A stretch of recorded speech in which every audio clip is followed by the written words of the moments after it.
শান্তিনিকেতনের খুব কাছেই বীরভূম বোলপুরে লুকিয়ে আছে এক শান্ত সবুজ আর নান্দনিক ঠিকানা পঞ্চবন আর্ট রিসর্ট।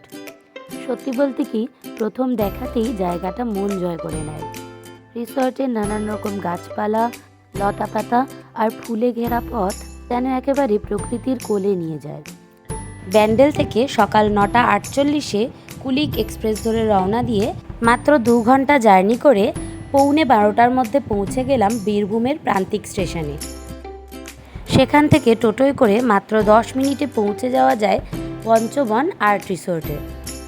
সুমন আর প্রসেনজিৎ দা আমাদের যাবতীয় চেক ইনের ফর্মালিটিসগুলো সামলে নিচ্ছিল। সেই ফাঁকে আমি আর মৌমিতা আমাদের ছানাদের নিয়ে এদিক ওদিক একটু ঘুরে দেখছিলাম। নভেম্বরের মাঝামাঝি শীত পড়তে শুরু করলেই এখানে আসা যায়, আর মোটামুটি মার্চ মাস অবধি বেশ মনোরম আবহাওয়া থাকে। ডিসেম্বরে পৌষ মেলা আর দোল উৎসবের সময় লোকজনের ভিড় আর ঘর ভাড়াও একটু বেশি থাকে বলে ওই সময়টা আমরা অ্যাভয়েড করেছিলাম। ফেব্রুয়ারি আর মার্চ মাসে গেলে দেখতে পাবে শান্তিনিকেতন সেজে উঠেছে বোগেনভেলিয়ার অপরূপ শোভায়। পঞ্চবন আর্ট রিসোর্টও বোগেনভেলিয়া ও আরও অন্যান্য বিভিন্ন গাছের শোভায় শোভিত হয়েছিল। বিশ্বভারতীর ভিতরে এখন আর সাধারণ মানুষের দোল খেলার সুযোগ থাকে না, তাই জন্য পঞ্চবন আর্ট রিসর্টে সেই ব্যবস্থা কিন্তু করা হয়। নাচ, গান আর আবিরের উৎসবে 2 দিন কিন্তু বেশ ভালোই কেটে যাবে। এছাড়াও প্রতি উইকেন্ডে এখানে লোকগান ও লোকনৃত্যের জমজমাটি আসর বসে। তবে আমার কাছে সবথেকে আকর্ষণের ছিল নানান রকম গাছপালায় সুসজ্জিত বাগান আর বাগানে ঘেরা কটেজগুলো। দেখো আমাদের শিশু ভোলানাথও কেমন আনন্দ পেয়েছে এই বোগেনভেলিয়ায় মোড়া কটেজটার সামনে গিয়ে। ওর পেছনে দৌড়তে দৌড়তে আমি আরও বেশ কয়েকটা সুন্দর সুন্দর কটেজের দেখা পেলাম। এখানকার প্রতিটি ঘরের ডেকোরেশনও খুব সুন্দর এবং আলাদা।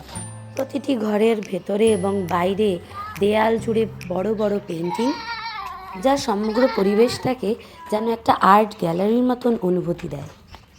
ডেসক্রিপশনে দেওয়া লিঙ্ক এবং ডেসক্রিপশনে দেওয়া নাম্বার থেকে তোমরা পঞ্চবন আর্ট রিসোর্টের এই রুমগুলো বুকিং করতে পারবে।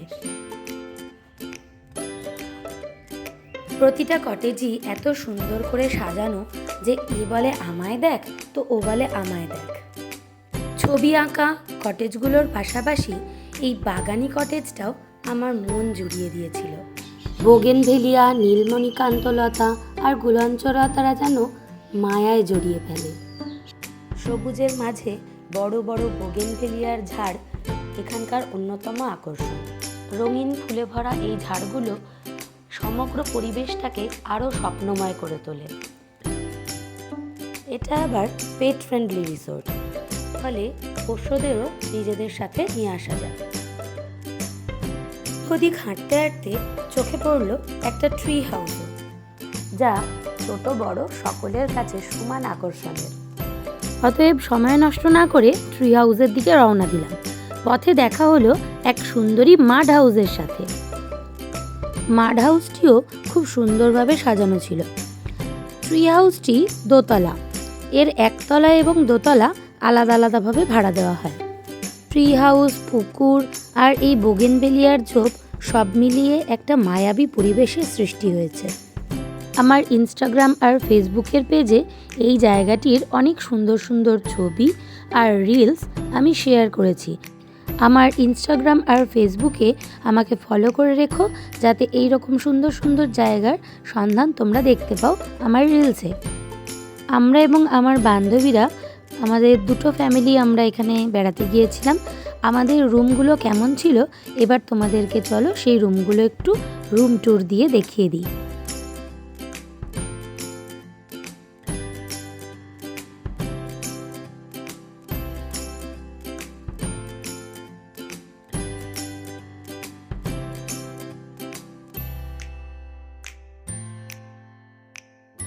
আমাদের রুমগুলো এসি রুম ছিল, আর বাথরুম বা ঘরদুয়ার সব কিছুই বেশ পরিষ্কার পরিচ্ছন্ন, পরিপাটি আর বেশ একটা অ্যাস্থেটিক লুক রয়েছে।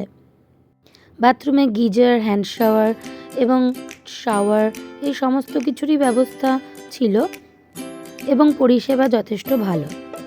এটা ছিল আমাদের 1 নম্বর রুম, যেটা আমার বান্ধবীরা নিয়েছিল। এরপরে আমাদের রুমটা তোমাদেরকে একটু ঘুরে দেখাই।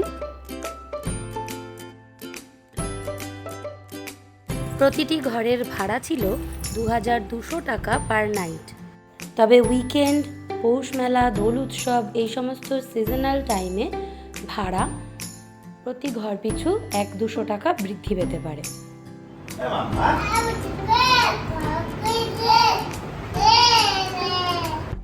আমাদের রুমটিও যথেষ্ট সুন্দর পরিপাটি করে সাজানো আর যথেষ্ট গোছানো, পরিষ্কার পরিচ্ছন্ন রুম আমরা পেয়েছিলাম।